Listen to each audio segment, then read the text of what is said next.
1500 Chevy, and today's video is going to be on showing you how to wet check your truck and what to look for after you get it blocked down. You want to make sure when you wet checking your truck you do not use it on polyester primer, as polyester absorbs water. Now you want to make sure you use a good 2K primer. You can use canned primer, but I don't prefer canned primer. It's good for little touch-up spots on budget jobs, but if you can afford it, go with a 2K. Good 2K primer. Then you want to take and block down your truck straight as you can get it. If you notice a truck is pretty well blocked down and it's ready for a wet checking, that is a way to check to make sure you ain't got dents, waves, and especially if you're going black, what it's going to look like. So once you get that step done, everything blocked down, everything clean pretty well, pour it on out to a water hose, and then get ready to spray it down and check it. Why would you want to wet check a panel before paint? Most people don't think about doing it. It smells, you know, it'll feel smooth and they're like, oh, it's straight, and then they paint it and you go down the highway and it waves at you. Well, people, if you take the time to wet check your panels, you won't have that happen. Now, I have seen heavier clear coats, and you know, some clear coats, you get a urethane wave sometime, but that can be fixed by, you know, the way you block a panel.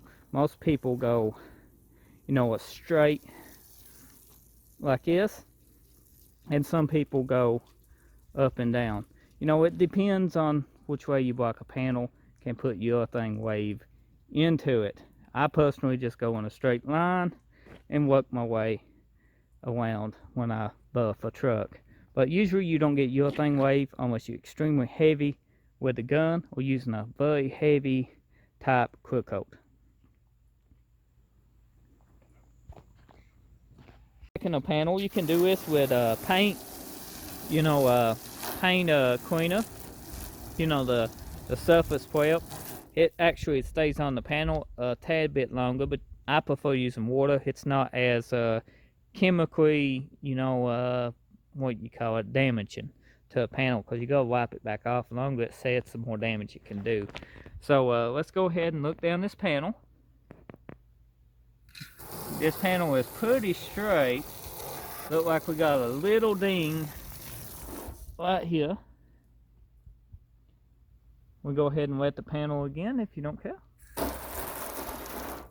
without me being wet. And yeah, it's just a little bit of one right there.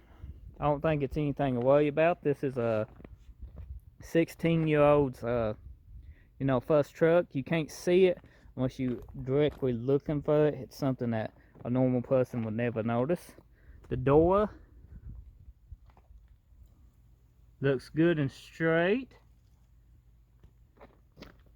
Rest of the fender looks good. Let's check the bed out. That looks pretty good though. As you seen, we found two little dings. You know, it's just very noticeable dings. It ain't too bad, but everything else is pretty straight on the truck. And let's go ahead and check the hood and the other side.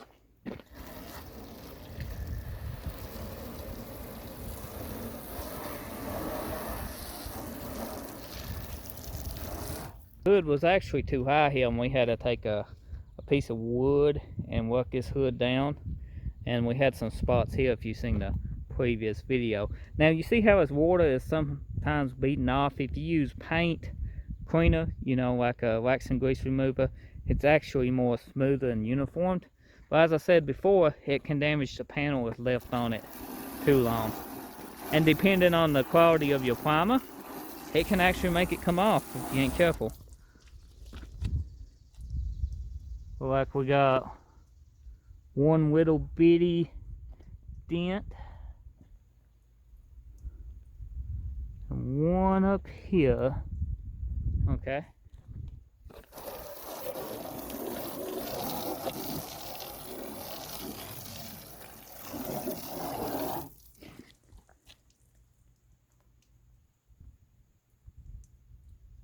Now, if you've seen the previous video, I actually wound out a battery footage when I wet checked this. We actually went back over this door and fixed it. We had a few bad places on that door. Looks like we got them all besides one keyhole spot.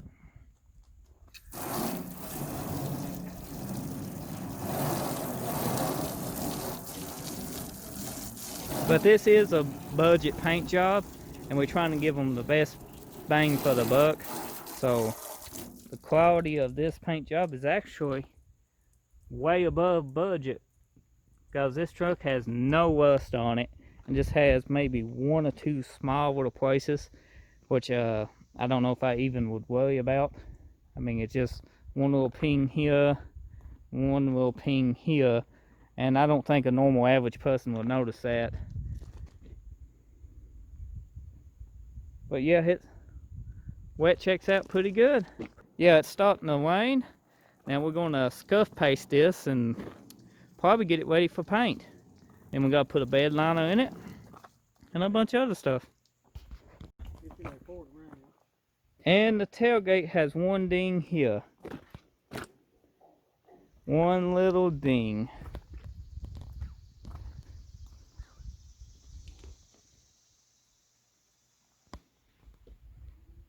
Other than that, it's pretty straight. It just got a few little spots needs probably attended to. We got to take this off too. Yeah, that ding right there needs took care of. So let's go ahead and scuff paste it. Get the rest of it ready to go. So I hope you enjoyed this how-to video on how to wet check your body panels and stuff with using water.